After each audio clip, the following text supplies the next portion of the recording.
Jinho's eyes narrowed as he fixated on the computer screen, his intense focus sharp and unwavering. Like a predator stalking its prey, he scoured through posts and comments, determined to safeguard Jinwoo's reputation.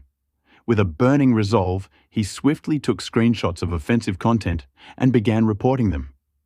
The rhythmic sound of his typing filled the air until he finally paused, wiping the sweat from his brow. Suddenly, Jinwoo appeared silently beside him, breaking his concentration. Startled, Jinho jumped in surprise as Jinwoo asked if everything was all right. Spinning around in his chair, Jinho saw his boss, still dressed in his hunting gear. Jinwoo inquired if there had been any problems, but Jinho quickly assured him that everything was fine. Then, noticing Jinwoo's attire, he curiously asked why his boss was still in his hunting outfit. Jinwoo casually explained that he had just returned from a gate, bringing back high-level magical cores to secure the guild's financial future. Jinho was impressed, realizing that Jinwoo had cleared a high-ranked gate and ensured they wouldn't need to worry about salaries for future employees. However, Jinwoo seemed puzzled when Jinho mentioned employees. Jinho quickly reminded him that they still needed one more member to officially establish the guild. Then, Jinho brought up a more pressing matter, the guild's name. At first, Jinwoo didn't think it was a big deal, but Jinho stressed how important it was. He suggested a few names, like Sungyu Guild, combining their last names, or Wuho Guild, using the last characters of their names. He even threw out Jin Guild, using their middle characters. However, Jinwoo nonchalantly suggested Solo Play Guild, reflecting his style as a solo player. Jinho was momentarily caught off guard, unsure if Jinwoo was being serious or trying to make a joke. Despite his deep admiration for his boss, Jinho couldn't help but think that humor might not be Jinwoo's strong suit. It was a rare reminder that even someone as exceptional as Jinwoo still had human quirks. Their conversation was interrupted by a knock at the door. Curious, Jinho walked over and opened it. A voice asked if this was Hunter Sung Jinwoo's guild office. Jinho confirmed it, but was surprised when the visitor stepped inside. To his shock, it was none other than Hunter Cha Hae-in. Jinwoo was equally surprised, unable to comprehend why someone like her would show up at his office. When Jinwoo asked what brought her there, Hayen simply stated that she wanted to join his guild. Confused, Jinwoo pressed for clarification, wondering if the president of the Hunters Association had sent her or if she'd been kicked out of her previous guild. However, Hayen denied both, leaving Jinwoo even more perplexed. Jinwoo, curious about Cha Hayen's motives, asked her why she would want to join his guild. Solo play.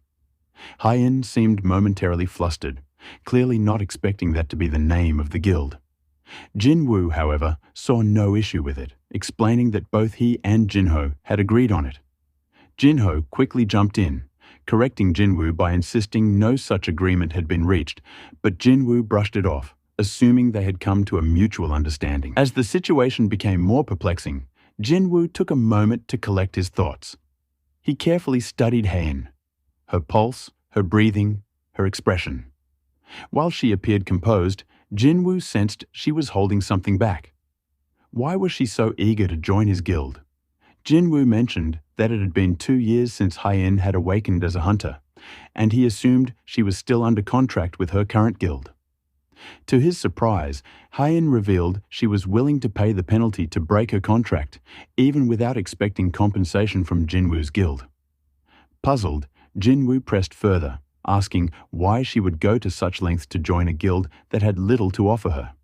Hayen hesitated, bowing her head, unable to articulate her true feelings.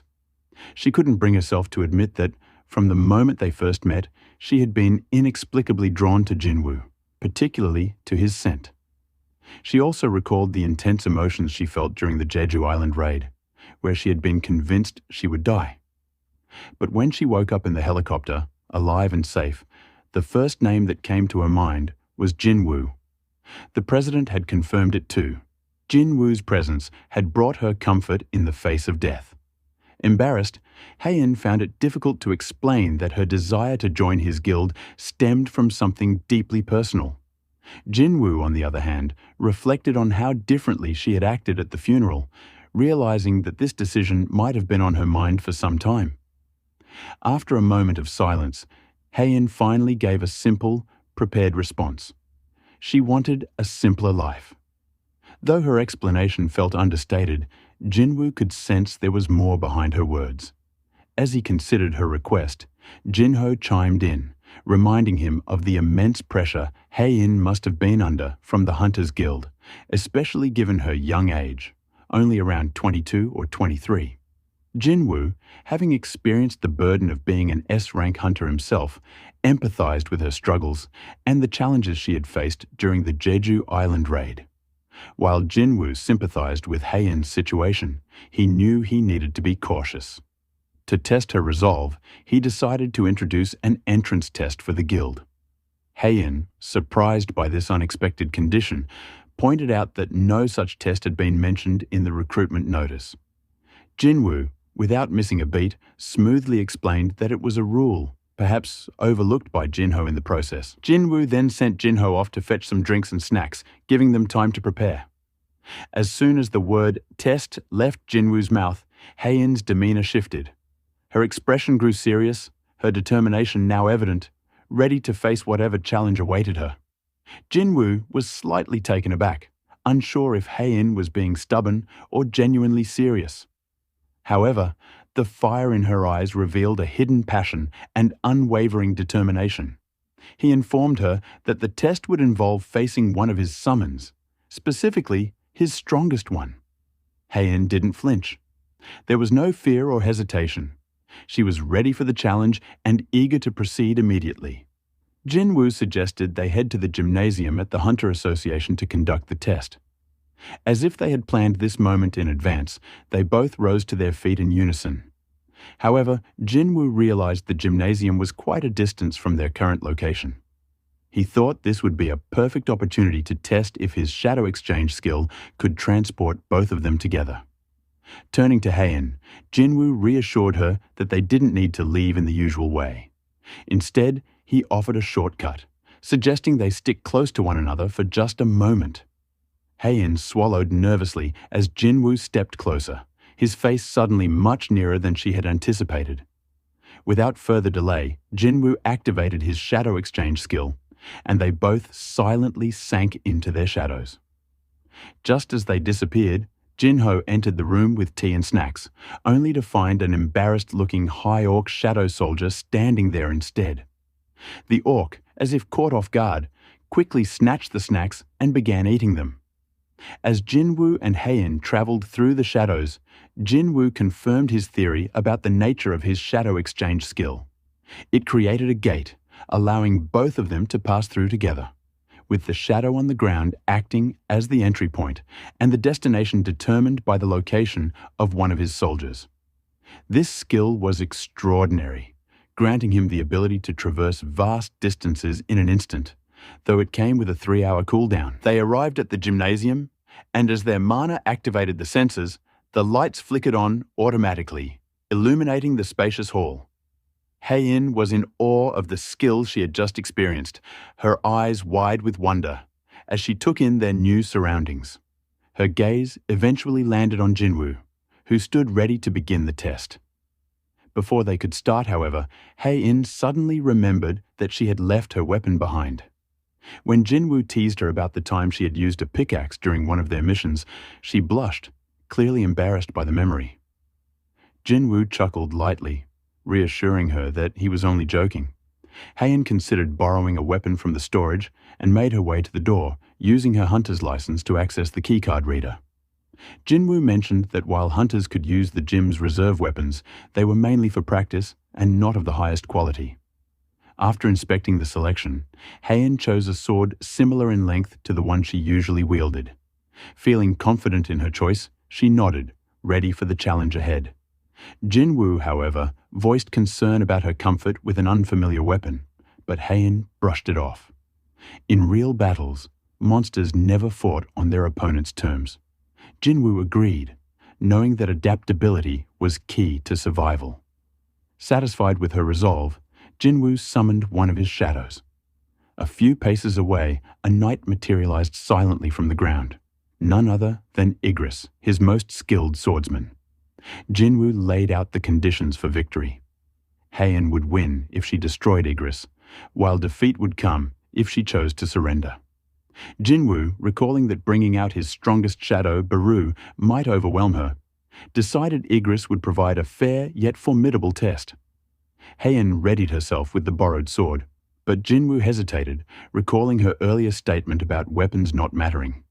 He asked her to turn around for a moment. When she did, Jinwoo retrieved the demon monarch's sword from his inventory and handed it to Igris, elevating the challenge. With everything in place, Jinwoo signaled the start. As Hayen turned back, she noticed Igris now holding a sword crackling with blue electricity, a weapon far more powerful than what he initially wielded. Without a moment's delay, Igris struck first, sending a bolt of lightning toward Hayen with deadly accuracy. She instinctively leapt back, narrowly avoiding the attack with the agility of a cat. The lightning slammed into the wall behind her, leaving a charred mark that revealed its destructive power. Jinwoo observed, impressed by Hayen's reflexes. He knew that anyone else might have been severely injured, if not killed, by such a close call. Hayen tightened her grip on her sword, her gaze focused and unwavering. She charged forward, meeting Igris head-on, their blades colliding in a brilliant clash that sent sparks flying through the air. Meanwhile, on the top floor of the main association building, President Go Gun-hee was reviewing confidential reports. His office, located on the highest floor, offered a clear view of all the association buildings and the surrounding area. Something outside his window caught his attention. The lights in the supposedly vacant gymnasium were on. Confused, he buzzed his secretary to check if anyone had reserved the gym that day. When the secretary informed him that there had been no bookings, Gun-hee requested the surveillance cameras be turned on and displayed on his monitor. Curiosity piqued, he watched as the feed came to life, showing a battle unfolding in the gymnasium. His eyes widened as he recognized Jinwoo and Hae-in mid-combat, the sight of lightning strikes and clashing blades filling the screen. As the screen flickered to life, President Go Gun-hee was surprised to see Jinwoo and Hayen sparring in the gym. His initial shock quickly softened into a smile as a thought crossed his mind. Were the two hunters involved in something more personal? He recalled a recent moment when Hayen had warmly greeted Jinwoo after a mission. The realization made him grin fondly. Deciding to give them some privacy, Gun-hee instructed his secretary to turn off the gym surveillance, recording it as a routine maintenance check in the logs. After the screen went dark, Gun-hee chuckled softly to himself, feeling nostalgic. He returned to his reports, but the faint tremor from the gym, strong enough to make the walls in his office ripple, reminded him of the sheer power those two wielded. Even then, he didn't look up, the smile on his face lingering. The thought of youth, vitality, and the energy that came with it warmed his heart as he contentedly resumed his work. Meanwhile, Jinwoo watched the match closely, realizing that Hayen was proving to be far stronger than he had anticipated. Even with Igris wielding the formidable demon monarch's sword, Hayen's strength and skill were overwhelming. Igris, after being thrown into the wall with a heavy crash, was clearly outmatched. Jinwoo, seeing no need to push the fight further, called off the match, but to his surprise, Hayen wasn't satisfied. "Is Igris really your strongest summon?" she asked, her voice filled with determination. Jinwoo hesitated. He was worried about her safety, but Hayen, with resolve burning in her eyes, insisted. She wanted to face the strongest shadow Jinwoo had, even if it came with risk. After a moment of reflection, Jinwoo finally agreed, impressed by her spirit. He summoned Beru, the ant-like shadow soldier with a menacing aura. Unlike the others, Beru had been created for a singular purpose: to kill hunters. His presence was overwhelming, and despite being a shadow, he retained the deadly abilities of his former self. Beru appeared with a quiet yet palpable intensity, and before engaging, he turned to Jinwoo for confirmation. Jinwoo gave him his orders: to fight and defeat Hayen, But under no circumstances was she to be harmed. Beru nodded, his loyalty unwavering, and unleashed a fearsome battle cry. The sheer force of it shattered the lights above them, plunging the gym into darkness. The raw power of his roar rippled through the air, sending chills down Hayen's spine. Beru's bladed claws extended from his fingers, sharp and deadly, ready to strike. Hayen braced herself, feeling a wave of unease wash over her as she sensed Beru's sheer power. But before the tension could peak any further, Jinwoo reminded Beru sternly of his command. No harm to Hayen. Beru's fierce resolve softened instantly, his obedience to Jinwoo stronger than his bloodlust. He retracted his claws, though his intent to win the battle remained undiminished. Sensing an opportunity, Hayen moved swiftly, ready to strike. But before she could even react, Beru vanished from her sight. In an instant, he reappeared behind her, his speed and power making him an impossible foe to track. Recognizing the move from a previous encounter, Hayen steeled herself, determined not to fall for the same trick twice. Though Beru's speed momentarily stunned her, her reflexes took over, and she unleashed a flurry of attacks. Her sword danced in the air, striking out dozens of times, but Beru avoided each blow with minimal effort, not even needing to step aside. His movements were a blur, precise, efficient, leaving afterimages as he effortlessly dodged. The gap in their power became glaringly obvious. Beru, confident in his abilities and Jinwoo's command to defeat Hayen without harming her, planned to demonstrate the vast difference in their strength. His aim was simple: to make her lose the will to continue by showing her just how outmatched she was. Hayen, however, was in disbelief. Despite her relentless strikes, Beru dodged everything, remaining calm and unmoved. Even at such close range, her efforts were futile. When she aimed for his neck, he merely tilted his head back slightly, evading the attack with ease. It was as if he was predicting her every move. Frustration began to gnaw at Hayen. How could a mere summon, a shadow of a creature long dead, possess such power? And if Beru was this strong, what kind of monstrous strength did Jinwoo hold to command him so easily? Her thoughts raced, but she had little time to ponder. Suddenly, Beru closed the distance between them, and a wave of dread washed over her. The stench of death, thick and oppressive, emanated from him, filling her senses. She felt her body freeze for a moment, believing it was over. But instead of attacking, Beru unleashed a deafening roar, one filled with sheer, unbridled magic power. The force of it blasted Hayen backward, leaving her momentarily stunned. Jinwoo, watching from the sidelines, grimaced.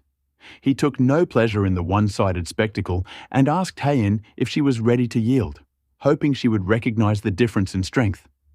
But the fire in Hayen's eyes hadn't dimmed. She refused to give up, insisting she could still fight, even against the overwhelming odds. Jinwoo watched intently, trying to understand Hayen's determination. He hadn't expected her to persist, especially after seeing just how outclassed she was. Beru, unlike Jinwoo's other shadow soldiers, still retained the instincts of a killing machine. Though intelligent, the primal hunger for battle and bloodshed simmered beneath the surface. Even now, Jinwoo could sense Beru suppressing his violent urges. He worried that if Hayen made a misstep, especially one aimed at a weak spot, Beru's restraint might slip. Just then, something shifted in Beru's stance. His instincts flared. His predator's nature could no longer tolerate a prey that continued to defy him. His claws extended with a deadly sharpness, and in a flash he lunged at Hayen. But she was ready. With skill and speed, she dodged the attack. The tension between them was palpable as their eyes locked, each refusing to back down, the room charged with the intensity of the impending clash. Hae-in decided to unleash her most reliable move, a skill known as sword dance. Her movements became increasingly fluid and graceful, her sword cutting through the air with mesmerizing speed. It was as if she was performing an intricate dance, the sound of her blade clashing against Beru's claws echoing through the gymnasium. Despite Beru's calm expression, his growing displeasure was clear. He was tiring of the game. Deciding to end it, Beru caught her blade mid-swing with his bare hand and, with a flick of his wrist, shattered it. The sword broke in half, leaving Hayen with only a short, jagged piece. Yet, Hayen's resolve never faltered. Her eyes burned with cold determination, and she funneled all her magic power into the remaining fragment of her weapon. It began to glow with an intense light, and Hayen prepared to unveil a skill she had never used before. 4 swords of light. The blade shimmered brilliantly, and seeing an opening, she seized her moment. Beru, having momentarily dropped his guard after breaking her sword, was unprepared for the sudden shift. Hayen leaped forward, thrusting her glowing weapon toward him with a fierce determination. Jinwoo, watching the battle with growing astonishment, quickly realized the impending danger. In that brief instant, something shifted in Beru. The command Jinwoo had given him to defeat Hayen without harming her vanished, replaced by a far more primal directive from his former queen: annihilate all enemies. Beru's mindset changed completely. He now saw Hayen as an enemy to be obliterated. With deadly intent, he extended his claws and launched himself toward her with terrifying speed. Hayen, frozen in fear, closed her eyes, bracing for what seemed to be certain death. But just as Beru's claws were about to strike, Jinwoo intervened. In a flash, he caught Beru's outstretched claws with his bare hands, stopping the attack just in time. Beru, recognizing his master's presence, trembled as his eyes met Jinwoo's. Realizing the gravity of his mistake, Beru immediately leaped back and dropped to the ground, bowing deeply in submission and begging for forgiveness. Jinwoo stood still for a moment, staring at Beru. He understood what had happened. Beru's primal instincts, his old programming as a weapon of destruction, had briefly overridden Jinwoo's command. With a deep sigh, Jinwoo turned to where Hayen had collapsed, utterly exhausted from the battle. Concerned by Hayen's relentless determination, Jinwoo couldn't help but question her motives. Why was she pushing herself so hard? This was just a test, a mere entrance exam for a guild that had yet to make a name for itself. A hunter of her caliber didn't need to go to such lengths, especially when her life was at risk. It simply didn't make sense. Jinwoo asked her why she was doing this, hoping for an answer that would explain her actions. But Hayen remained silent, her expression unreadable. Her refusal to answer only deepened Jinwoo's confusion. He asked again, wondering if there was something more behind her actions. Then a thought crossed his mind. Could it be that she had feelings for him? The idea seemed absurd, but it was the only explanation he could think of for her intense determination. Hayen's eyes widened slightly, as though Jinwoo's question had jolted her from her thoughts.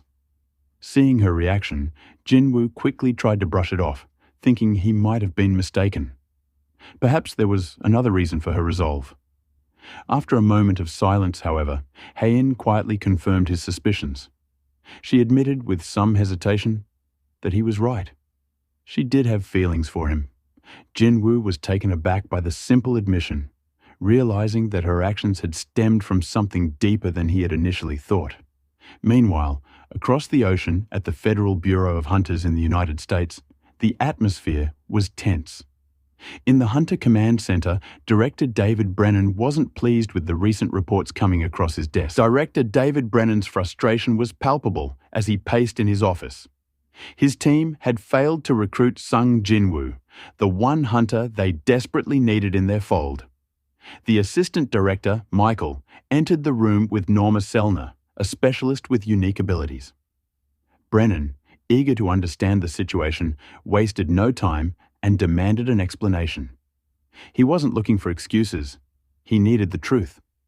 Michael quickly explained that, according to Norma's observations, Sung Jinwoo wasn't just another hunter. He was something far more dangerous. Her words sent a shock through Brennan. Michael elaborated, "Jinwoo is one of the kings," a term that immediately made Brennan pause. A king? Did this mean Jinwoo was on par with national-level hunters, individuals with unmatched strength and influence? Norma Selner stepped forward to explain. She described how all awakened hunters draw their powers from a dimension known as the other side. The connection between a hunter and this realm was what she could sense. Usually, some hunters glowed brightly, their power shining through like blinding light. Those were the kings. However, when she gazed into Jinwoo's presence, what she encountered was unlike anything she had ever experienced. Her voice trembled slightly as she spoke. "When I looked into Sung Jinwoo's eyes," she said, "I didn't see light. I didn't see a connection to the other side. I saw darkness. Absolute, consuming darkness. He doesn't borrow his power from anywhere. He is the source. There's nothing else feeding his strength. He is the darkness." Norma's description left the room in stunned silence. Brennan, trying to comprehend, asked, "Does that mean he's evil?" Norma shook her head. "This isn't about good or evil. It's about the nature of his power. Jinwoo's strength doesn't come from an external force like other hunters. It comes from within, meaning there are no limits, no restrictions. He doesn't follow the rules of other awakened." The room grew tense. Michael, visibly shaken by this revelation, muttered under his breath, "No limits, no weaknesses." The words hung in the air like a chilling realization. Norma nodded, confirming the terrifying truth. Director Brennan, now fully grasping the gravity of what they were up against, thanked Norma for her insight. The air in the room was heavy as they all tried to process the implications of what they had just learned. Brennan stood abruptly from his desk, his mind racing with a plan. His sudden movement caught Michael's attention. "Where are you going?" Michael asked, his curiosity piqued. Brennan didn't hesitate as he instructed, "Follow me to basement level 24. The command was stern, leaving no room for questions. Michael hurried behind him as they made their way to the elevator. As they descended in the elevator, Brennan began to explain. "If we can't recruit Sung Jinwoo using Norma's abilities, then we'll have to find another way. We need to be prepared for the worst-case scenario." Brennan's tone was sharp, with an undercurrent of urgency. Michael's thoughts raced as the elevator doors closed. Brennan's reference to basement level 24 made his stomach drop. It was the most secure and secretive area of their headquarters. As they descended deeper, Brennan continued, his voice steady. "Do you remember the first S-rank gate that ever opened?" he asked. Michael nodded slowly, recalling the horrors of the event that had shaken the world. The dungeon break that had annihilated the entire West Coast. An event that no one could forget. Following the catastrophe, the United States had responded by assembling the strongest hunters from around the world, offering them immense rewards to face the unprecedented threat. Of the many who joined the raid, only 5 survived. These hunters were later known as the National Level Hunters, granted authority and status equivalent to that of a nation. The raid, however, was infamous for one key reason. Kamish, the dragon known as the Inextinguishable Flame. Kamish had slaughtered hundreds of top-ranking hunters single-handedly, etching a tragic chapter in the history of awakened hunters. As the elevator doors opened to the basement level, Director Brennan turned to Michael. "Can you believe that there was a silver lining to that disaster?" Brennan asked. Michael was momentarily confused, but then it dawned on him what the director meant. Brennan nodded, confirming Michael's realization as they entered the final room on the floor. Brennan led them to a heavily fortified safe, which he carefully unlocked. Inside, resting within a tempered glass case, was a runestone unlike any other. It was the runestone extracted from the remains of Kamish. As Michael's eyes widened in recognition, Brennan began to explain.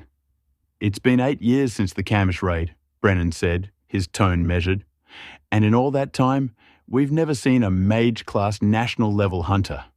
This runestone has been sitting here, waiting in this cold, dark basement, with no one strong enough to claim it." He gazed at the runestone thoughtfully before continuing. "But I believe Kamish might still hold one last gift for our country. A gift that could change everything." Brennan's eyes fell on the powerful artifact. His mind raced with possibilities. This runestone, born from Kamish's remains, could hold the key to resolving their current dilemma. perhaps even to controlling a force as overwhelming as Sung Jinwoo. The director's hope was now anchored in the untapped potential of Kamish's last remnant, a relic that might be the nation's best shot at surviving whatever was to come next.